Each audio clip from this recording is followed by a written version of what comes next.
जब आप कल्पनाएं करें तो उन कल्पनाओं में ईश्वर की भी कल्पना करो। आप कभी ये विचार करें कौन अंग संग है सदा हमारे। हो सकता है कभी द्रव्य न दिखे आपको, पदार्थ न दिखे, अपनों का साथ न दिखे। संभव है कि आप बलहीन, तेजहीन, गुणहीन अनुभव करें।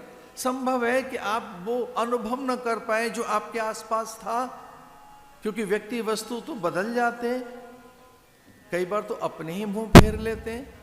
हो सकता है कि जो बहुत अधिक दिख रहा था वो कभी न दिखे आपको, वैसा अनुभव में ना आए आपके संग्रह संचय में। पर क्या पास है, ऐसा विचार करने पर आपको ईश्वर अपने आसपास दिखाई देगा, अपने आसपास, वो कभी दूर नहीं है। तन्मे मना शिव संकल्प मस्तु। वेद कहता है एक बार संकल्प तो करो, एक बार स्मृतियों में तो उसे लेकर आओ। शास्त्र कहते हैं भगवान का स्मरण करते आनंद का अनुभव होता है, पूर्णता का, सौंदर्य का, माधुर्य का। मधुराधिपतये रखिलम मधुरम, उनसे अधिक मधुर कोई है नहीं, उनसे अधिक संपन्न, श्रेष्ठ, पवित्र, दिव्य, शक्तिमान, गुणवान, रूपवान, मोहक। अरे मोहन विमोहन सम्मोहन में ही अगर मन गया है तो मनमोहन का ध्यान करो, माधव का, मुकुंद बनवारी गिरधारी का। कौन है ऐसा जो अत्यंत सुंदर है? ऐसे भगवान नारायण का स्मरण, उन जैसा शील, सौंदर्य, माधुर्य, मुग्धता, उन जैसा औदार्य, उन जैसी शिष्टता किनके पास होगी?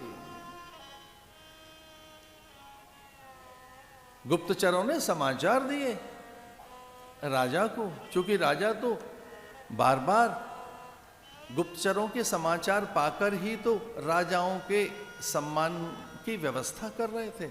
अंग बंग कलिंग द्रविड़ मागध मगध उत्कल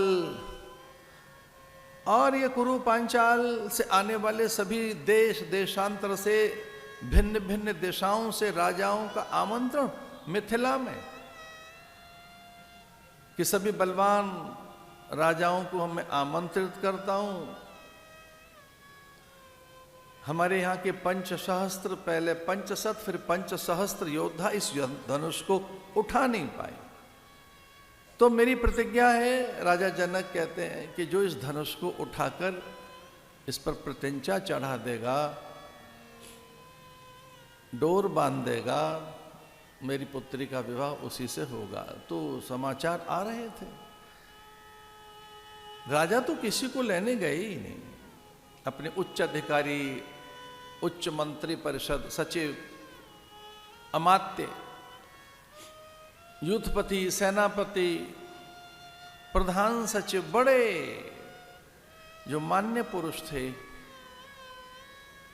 वे ही तो उनका सत्कार करने जा रहे थे। उनके लिए वैसा यथा योग्य सम्मान, उनके न केवल आवास की व्यवस्था, चूंकि वो राजा अकेले तो आए ही नहीं थे, उनके साथ उनकी मंत्री परिषद, उच्च सचिव, अन्य गणमान्य जन उनके साथ आए, उनके धर्म गुरु, कुल गुरु, राजगुरु उनके साथ आए, उनके सेवक, सचिव, दास, दासी, किंकर, वो अकेले तो आए ही नहीं, उनके साथ उनके वाहन, रथ, हाथी, घोड़ा, पालकी, वो अकेले तो आए ही नहीं, उनके साथ उनके सचिव, पाचक, परिचारक, दास, दासियां, वैद्य आदि, अकेले तो आए ही नहीं। एक राजा अकेला तो चल नहीं रहा है।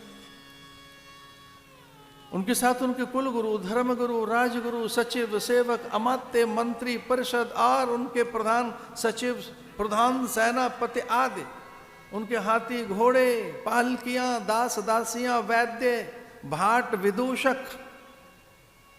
सतानंद को प्रणाम किया, अपने गुरुदेव को, और उच्च पदस्थ अधिकारियों को, अमात्यों को, प्रधान सचिव, सेनापति को लेकर विविध प्रकार के पुष्प, पत्र, दूर्वा, शमी, बिल्वपत्र, तुलसी पत्र, मधुर मिष्ठान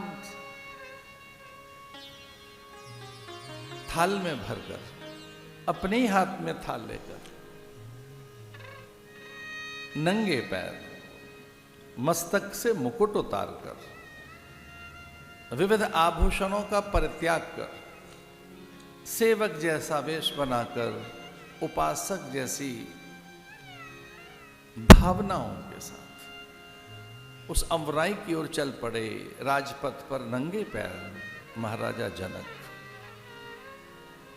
इंद्र आदि चकित हैं, विस्मित हैं। वो जानते हैं कि शुकदेव जैसा ज्ञान इनका, जो ब्रह्मा के पास ज्ञान है वैसा ही तो ज्ञान जनक के पास है।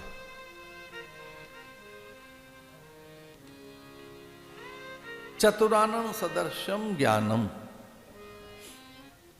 चतुरानन माने ब्रह्मा, चतुर्वेद वैदिक ज्ञान जिनके पास है। ज्ञान का नाम माने वेद, जब कोई ज्ञान की बात आए माने वेद।